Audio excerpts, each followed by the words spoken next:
Xerxes subestimou a determinação e a habilidade da resistência dos guerreiros gregos nas Termópilas, o que levou a enviar uma grande parte do seu exército na tentativa de subjugar essa pequena força grega. Isso abriu a oportunidade para uma resistência eficaz por parte dos gregos sob o comando de Leônidas I.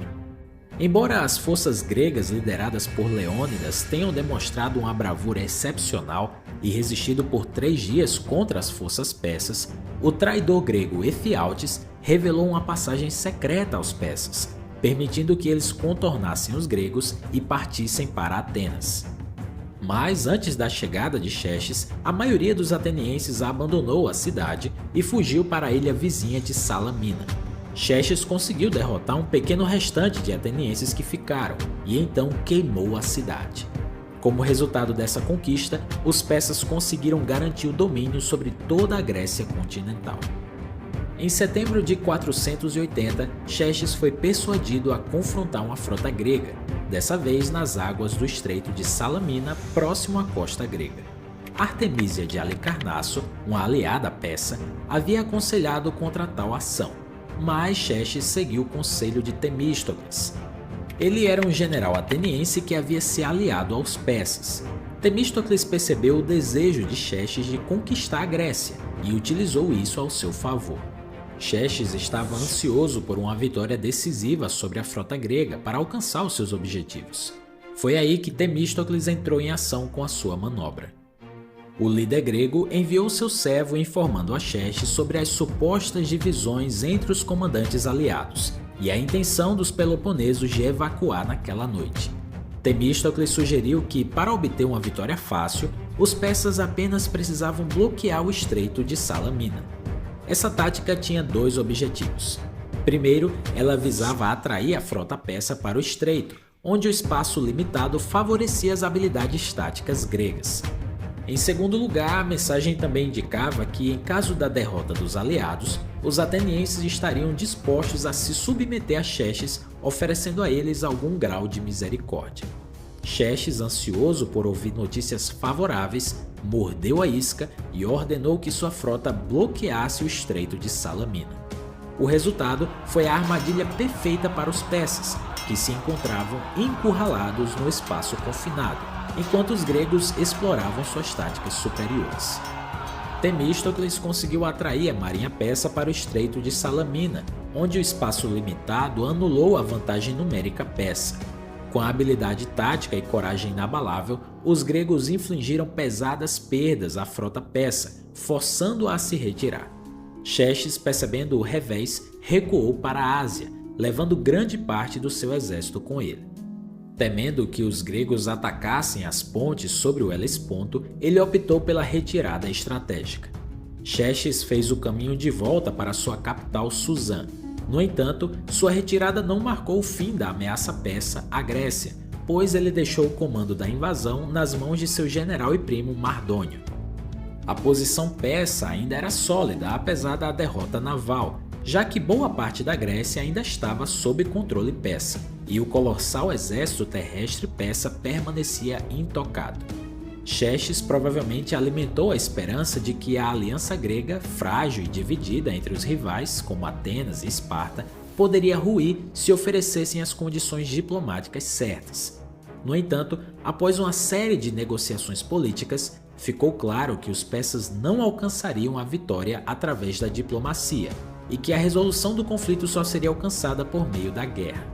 A liderança de Mardônio se tornou crucial nesse momento crítico.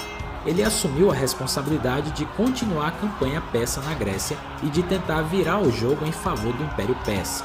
Ainda que enfrentando uma aliança grega determinada a resistir à invasão persa, Mardônio demonstrou grande habilidade militar e estratégica ao tentar alcançar os objetivos de Xerxes. Só que a habilidade tática das forças gregas superou as forças persas em batalha, e isso marcou o fim das ambições de Xerxes de conquistar a Grécia. A Grécia estava disposta a lutar até o fim para preservar sua independência e identidade. Com a morte de Mardônio, o restante das tropas persas enfrentaram condições insalubres e fome, contribuindo para a disseminação de doenças como a disenteria, agravando ainda mais a situação já desesperadora dos soldados. Quando Xerxes finalmente atravessou o Helesponto e chegou a Sardes, ele tinha perdido a maior parte do seu exército.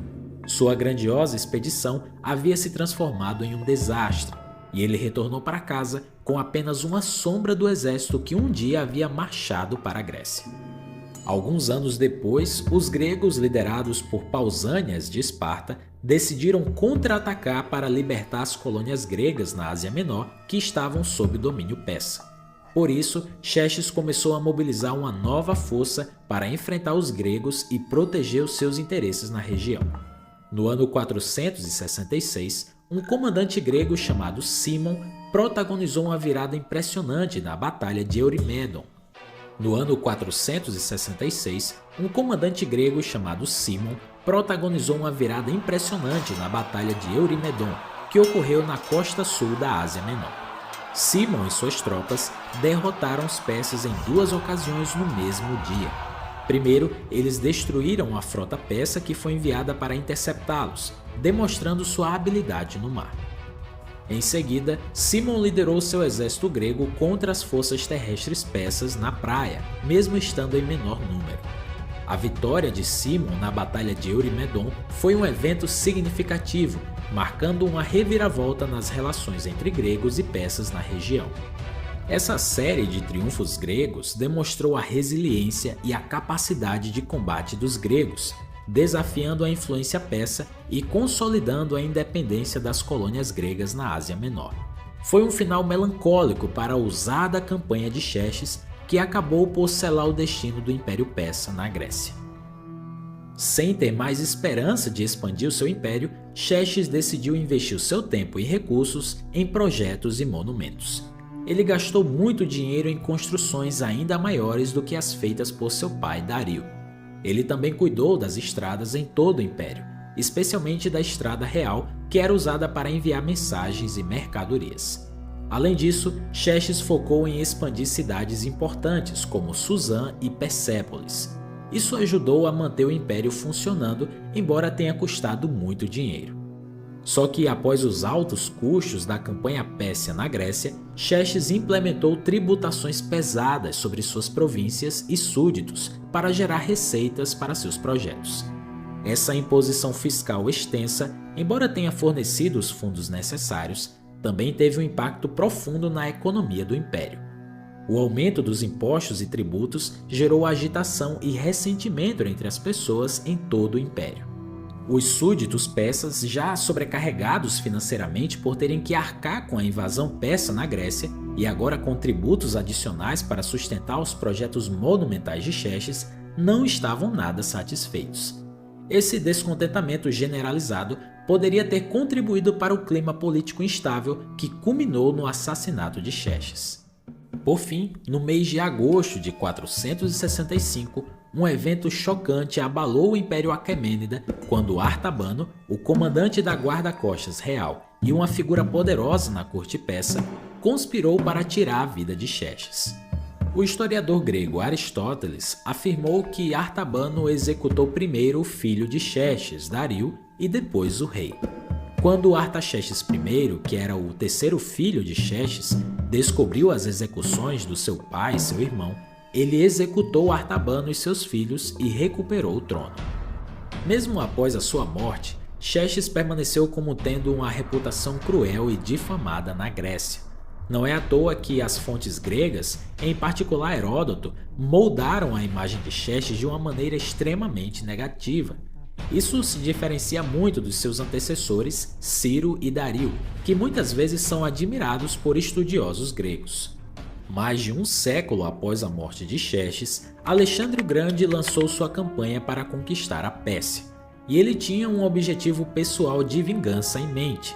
O saque de Atenas feito por Xerxes durante as guerras greco-persas fez com que Alexandre quisesse se vingar, e ele mirou no palácio de Xerxes em Persépolis como um ato de vingança. Dessa forma, Xerxes deixou um legado complexo como um rei tirano do Império Aquemênida. Se você gostou de conhecer mais sobre a história desse rei persa, não esqueça, deixe o seu like nesse vídeo e também se inscreva no nosso canal. Eu vou ficando por aqui, então até o próximo vídeo.